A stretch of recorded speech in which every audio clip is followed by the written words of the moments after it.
Hello, I'm Joya Kiola Foreman, a Green Spring Master Gardener, and I'm standing in front of the Green Spring Children's Garden. It's actually one of 3 that we devote to children. The other 2 are very close by, just a few feet away. One is the Wildlife Garden and the other is the Children's Discovery Garden. But today we're going to focus on this garden, and I welcome you to come with me and meet my friend the caterpillar. This garden is devoted to children so that they can learn, play, and discover. We know that the children learn best by playing. I'm sure as parents, many of you have read Eric Carle's wonderful book, The Very Hungry Caterpillar. In front of the illustrations and the words is a caterpillar made out of succulents. Something interesting to note, caterpillars have 4,000 muscles, and as humans, we only have 629. We also don't know when we look at most caterpillars whether they're going to turn into a butterfly or a moth. And in our garden, which is always changing, you'll need to come back to see whether this caterpillar turns into a butterfly or a moth.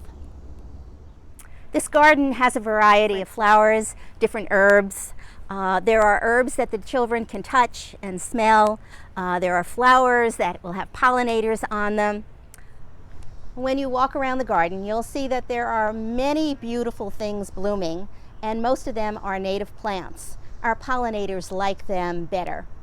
However, if you come back in the fall, if you come back in the winter, there are also many things to discover and see.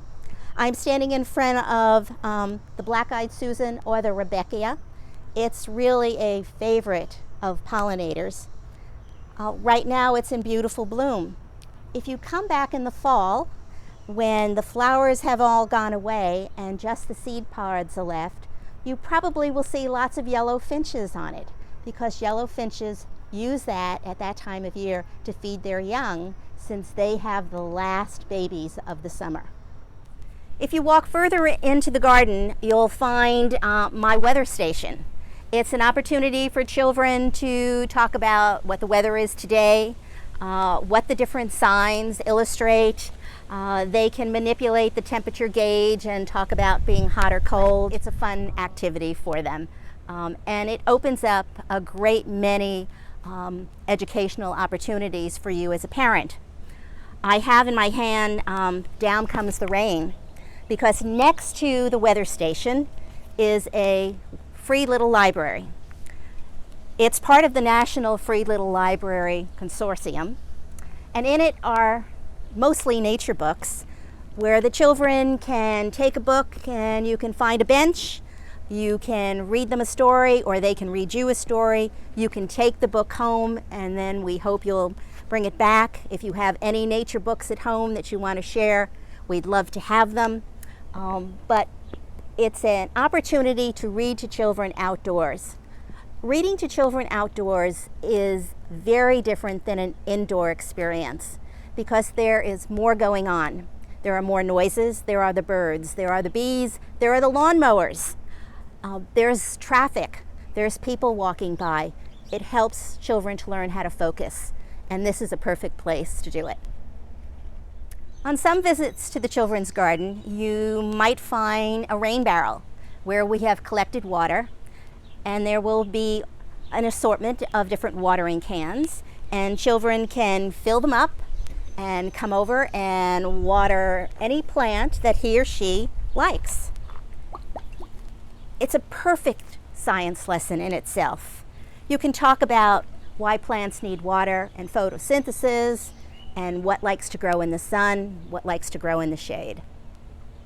There's an opportunity for children to explore and move around in the garden also. They can crawl under, they can cross over the bridge, they can sit on the bench. There are a variety of things to do, and when they sit on the bench, they might focus on a large chalkboard.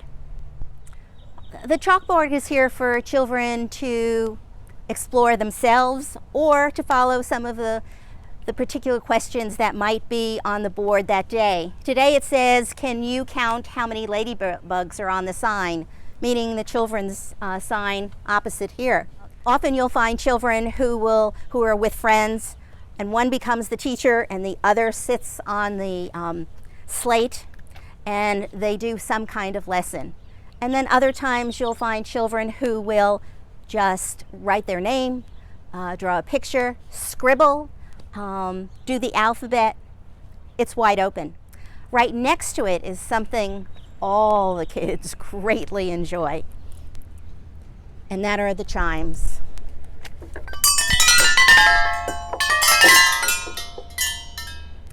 They do enjoy this. Sometimes it can be very noisy, and occasionally there's a child who knows how to play the chimes, and that is an experience. As you walk through this path, you'll see that there are a variety of shrubs and plants and things that are blooming. The lilies are blooming right now. The cornflowers are blooming. It will be fun to see how large these elephant ears will get at the end of the summer. Expect them to be quite tall. We hope the Children's Garden is no longer a secret garden to you, and that you and your family will come visit and come often.